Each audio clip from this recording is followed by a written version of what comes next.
अतुल प्रकाश मिश्रा जी। राधे राधे।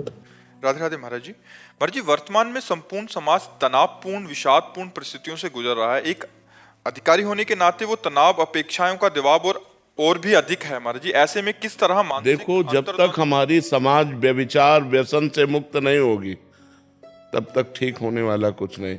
छोटे छोटे बच्चे व्यभिचार में उतर रहे हैं, छोटे छोटे बच्चे व्यसन में उतर रहे हैं। बस सबके दिमागों में एक ही बात छाई हुई है, धन मिले, धन से भोग मिले, व्यभिचार करूं, व्यसन करूं। बस इतना ही दिमाग जिसका है वो आसुरी स्वभाव वाला है, और आसुरी स्वभाव कभी तनाव मुक्त नहीं होता। उसके लिए दैवी स्वभाव की आवश्यकता है। इसीलिए अध्यात्म गरज रहा है सबको चिंता, भय, उद्वेग, शोक इनसे बचाने के लिए। आज अधिकतर लोग डिप्रेशन में जा रहे हैं। आज अधिकतर लोग सुसाइड करना अंतिम निर्णय समझते हैं। अपने गोली मार रहा है, रेल में कट रहा है, जहर खा रहा है, पंखे पे ही लग रहा है। ये क्या हो रहा है? राक्षसी वृत्तियां बढ़ रही। पर बस सबसे ज्यादा खतरनाक खेल है व्यभिचार, और उसकी पुष्टता के लिए व्यसन, और उसकी पुष्टता के लिए चोरी, हिंसा, जितने भी छल कपट किए जा सके।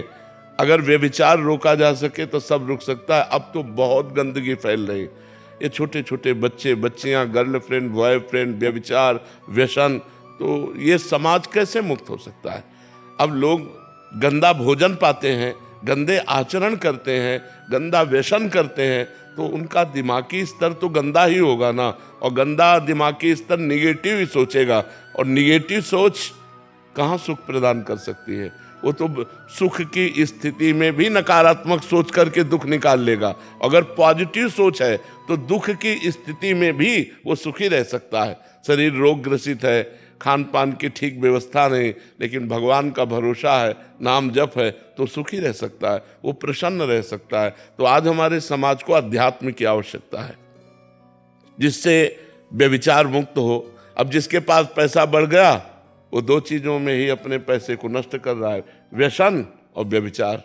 बस वो जीवन का सुख यही समझ रहा है, और ये नहीं समझ रहा जीवन का अंत होने वाला है।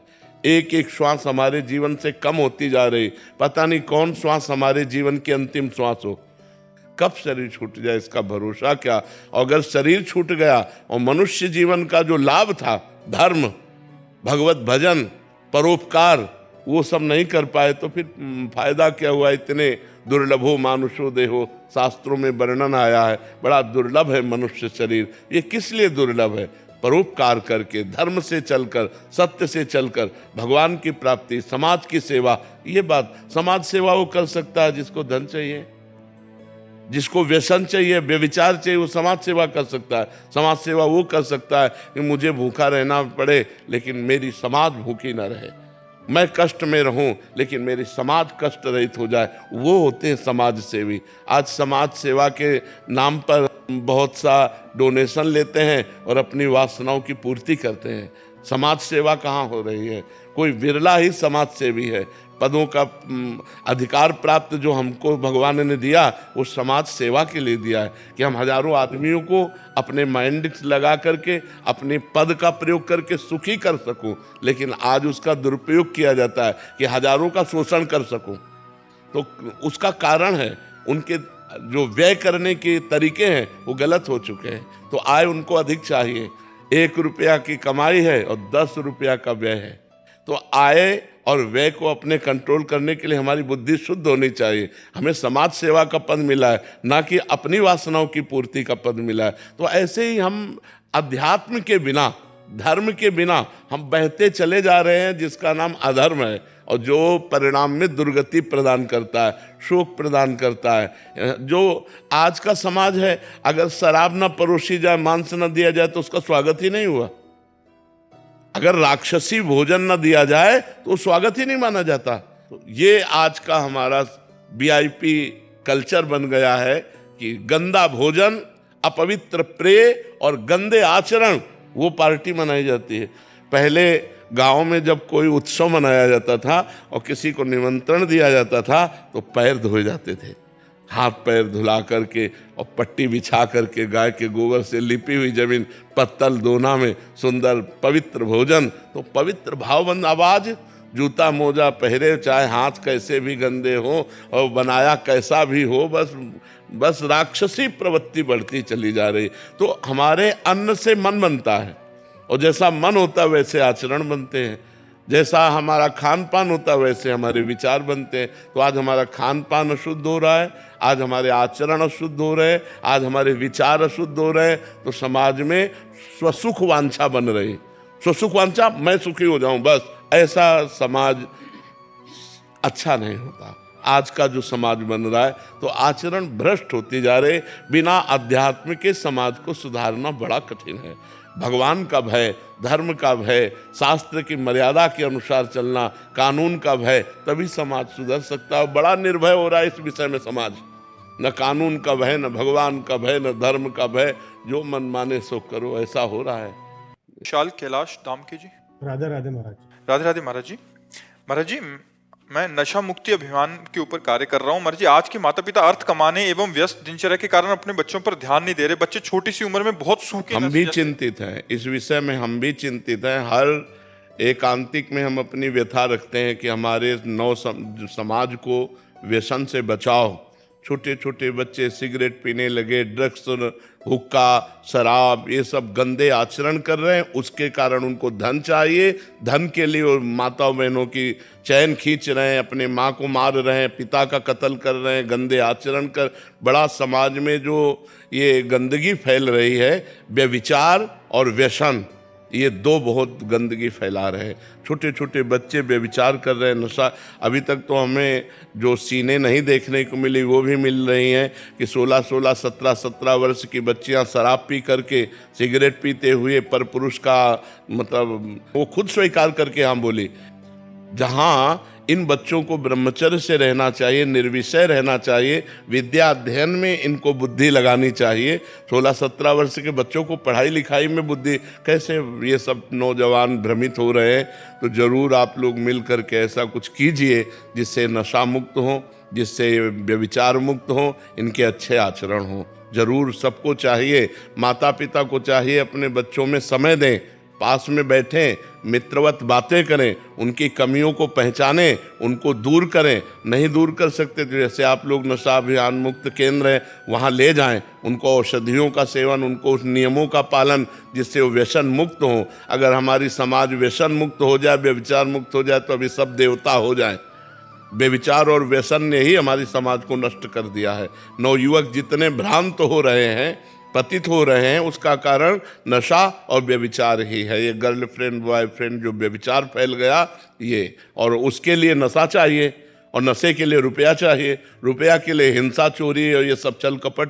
तो ये सब पूरा का पूरा माजरा यहीं आकर के टिकता है कि अगर हम व्यभिचार और व्यसन, नशा, ये दो को कंट्रोल में किया जा सके तो सब ठीक हो सकता है जी। महाराज जी, कुछ जगहों पे इन्होंने ऐसे भी बताया कि घर में ही thinner, whitener, oil paint, petrol, बच्चे इसके भी नशा करने लग गए हैं और माता पिताओं को पता नहीं है कि ऐसे भी नशे होते हैं। काफी स्थान ऐसा चीज है Maharaj ji, thinner, whitener, oil paint, petrol का भी नशा हो रहा है। महाराज जी, थिनर आता है, फिर कहते हैं व्हाइटनर होता है कि पेन को मिटाने के लिए, और ऑयल पेंट्स होते हैं जब महाराज जी उनको सूंघने से नशा का सेवन करते हैं। और माता पिता सोचते हैं कि हमारे बच्चे शांत स्वभाव के हैं या होते जा रहे हैं, असल में कई बार बच्चे नशे की स्थिति में होते हैं। ऐसे में माता पिताओं को भी चाहिए कि वो समझें इस बात को। नहीं, ये अब जैसे जाएगा तो लोग सुनेंगे, उनको जानकारी। पेट्रोल भी नशा है महाराज जी, वो रुमाल में लेते हैं पेट्रोल, हाँ, और सूंघते हैं, बैठे रहते हैं। माँ बाप को लगता है कि मतलब हमारा बच्चा अच्छा पढ़ रहा है, किताब लेके बैठा है, लेकिन माता जी सूखे नशे के अपना आदी हो जाता है, और माता पिता धन कमाने की उसमें इतना वो खो जाते हैं कि बच्चे पे ध्यान नहीं देते। माता पेट्रोल में भी नशा होता है, पेंट, ऑयल पेंट में भी होता है। अच्छा, ऑयल पेंट, थिनर, व्हाइट, ऐसे सूंघने से। अभी तक तो बीड़ी, सिगरेट, शराब यही लता रहता है, ये भी लता है। छोटे छोटे बच्चे महाराज जी, मतलब टायर चिपकाने के लिए एक गम आता है महाराज जी, उसको सूंघ के वो मतलब मांगते इसीलिए हैं, पैसा हुआ फिर उससे थोड़ा नशा लेते हैं। व्हाइटनर तो कॉपी किताब की दुकान पे। अच्छा, महाराज पता भी नहीं चलता है माँ बाप को कि बच्चा नशे में। नशे में, बिल्कुल बिल्कुल। और फिर जब इससे काम नहीं चलेगा तो आगे डोज बढ़ेगा, फिर ड्रग्स है, हीरोइन है, अफीम है, ये चीज़ें खाना शुरू कर। बिल्कुल बात सही है। आप लोग प्रयासरत रहिए, हमारी समाज सुधरे, नई पीढ़ी सुधरे। हमारे नौजवान अगर सुधर गए तो भारत के भविष्य है, नए बच्चे भारत के भविष्य हैं, यही पढ़ लिख करके आगे चल करके हमारे भारत के पदाधिकारी बनते हैं। अब क्या पदाधिकारी बनेंगे जब नशे में, अभी तो फिर पढ़ाई लिखाई में मन नहीं लगेगा, गंदी बातों में मन लगेगा। आप प्रयासरत रहिए जी। राधे राधे महाराज जी। महाराज जी आपके चरणों में कोटि कोटि प्रणाम। महाराज जी मैं बहुत परेशानी में हूँ, भयभीत हूँ, मन में शंका और बुरे विचार हैं, काम वासना ने मुझे खा लिया है, मेरी गंदी क्रियाओं की आदत लगी हुई है, दूसरों की तुलना करता हूँ, मन में ईर्ष्या होती है, क्रोध आता है। महाराज जी सब बिना हुए हमारे पास तो एक ही दवा है, भगवान का नाम जप करो, जिससे तुम्हारा पक्का मंगल हो जाएगा। काम पर भी विजय प्राप्त कर लोगे और अशुद्ध वासनाएं जितनी तुम्हें क्लेश दे रही वो सब शुद्ध हो जाएंगी। नाम जप करो, राधा राधा राधा, राम राम राम, कृष्ण कृष्ण कृष्ण, हरि हरि। जो तुम्हें नाम प्रयोग पक्का कहता हूँ, पक्का कहता हूँ, घोर हिंसक व्यभिचारी भी महात्मा बन गए भगवान का नाम जप करके। अगर नाम जप नहीं, अच्छा इसमें पैसा नहीं लगना है, इसमें कोई विधि निषेध नहीं है। अपवित्र पवित्रो वा सर्वावस्थांगतोपि वा यह स्मरेत पुंडरीकाक्षम सवायाभ्यंतरा शुचि। वाय और अभ्यंतर से परम पवित्र हो जाता है, निष्पाप हो जाओगे, तुम परम पवित्र हो जाओगे, हमारे समाज के लायक बन जाओगे। नए बच्चे हो, अभी तुम्हारे अंदर कुछ पवित्रता है जिससे तुम हिम्मत करके अपनी बात कह पाते हो, कल ये भी नहीं कह पाओगे। नाम जप करो, थोड़ा व्यायाम करो, थोड़ा 1-2 किलोमीटर सुबह दौड़ो, सब ठीक हो जाएगा। नाम जप करो, भगवान जब कृपा करते हैं, पाप नष्ट होते हैं तो सुख विधान बनने लगता है, और जब भगवान से जीव विमुख होता है, पाप कर्म करता है, तो दुख विधान बनने लगता है। भगवान मंगल भवन है, बिना भगवान से जुड़े किसी भी जीव का कभी भी मंगल नहीं हो सकता। इसलिए नाम जप करो, ठीक है। थोड़ा 2-3 किलोमीटर दौड़ो, नाम जप करो, थोड़ा व्यायाम करो, तो आप अच्छे व्यक्ति बन जाओगे, ठीक है। दीपिका जी महाराज जी भक्ति क्या है? भगवान का निरंतर सुमिरन और भगवान के अनुकूल आचरण करना। तदर्पिता अखिलाचारिता तद्विस्मरणेन परम व्याकुलते थे। हमारे जितने आचरण हो, जितने कर्म हो, वो भगवान के अनुकूल हो, और भगवान का विस्मरण होते ही हमारे हृदय में ताप पैदा हो जाए, मैं कैसे भगवान को भूल गया। इसी का नाम भक्ति है। श्री कृष्ण अनुकूल्येन प्रतिकूलस्य विसर्जनम। भगवान के अनुकूल आचरण और प्रतिकूल आचरणों का त्याग, और हर श्वास में भगवान का नाम, इसी का नाम भक्ति है।